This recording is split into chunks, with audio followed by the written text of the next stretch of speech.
Hey guys, good afternoon. Welcome to Carla's Comments. So today we're talking about boundaries. Let me tell you where I got this from. I don't know if you guys remember, and I don't know if people still use them, but there was a thing that came out called the invisible fence, and it was mainly put there to like keep your dogs in your yard. So it was like you couldn't see the fence, but there was some of I don't know, zapper thing and you put it on your dog. If your dog got too far, they would get that electrical shock and they would come back. Um, but anyhow, I remember being so fascinated by that thing. Like, wow, how does that work? And then I was thinking about it like yesterday, probably, and I thought about boundaries. Now, we have a tendency to try to teach, like our children, boundaries. For instance, you can only go this far in the yard. You're not allowed to go 3 or 4 houses down. You have to be where I can see you. That's for safety reasons. Or you cannot, if the ball goes into the road, you can't go after it. You need to come get me.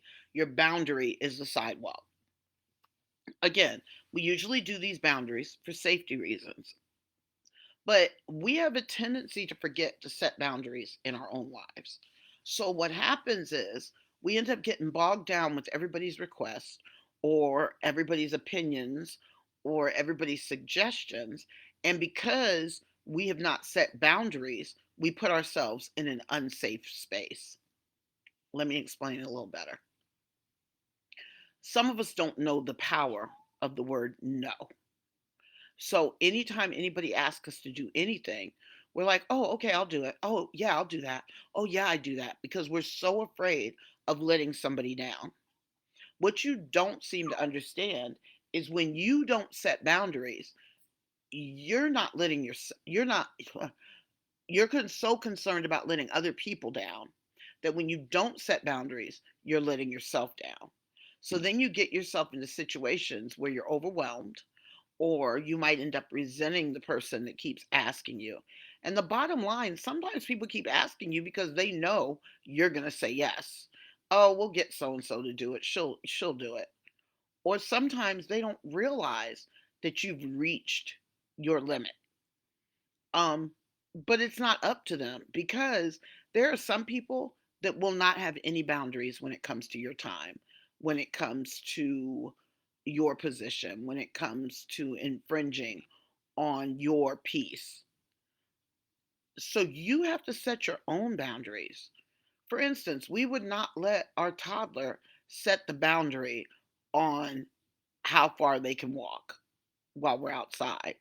We would not let our dog set the boundary on how far they could run while they're outside. No, we have to set it. Guys, just like you set a boundary with somebody with other things, set a boundary for yourself, for your own peace of mind. Because the bottom line is if you are overwhelmed, you're not going to be any good to those people that you really want to be there for.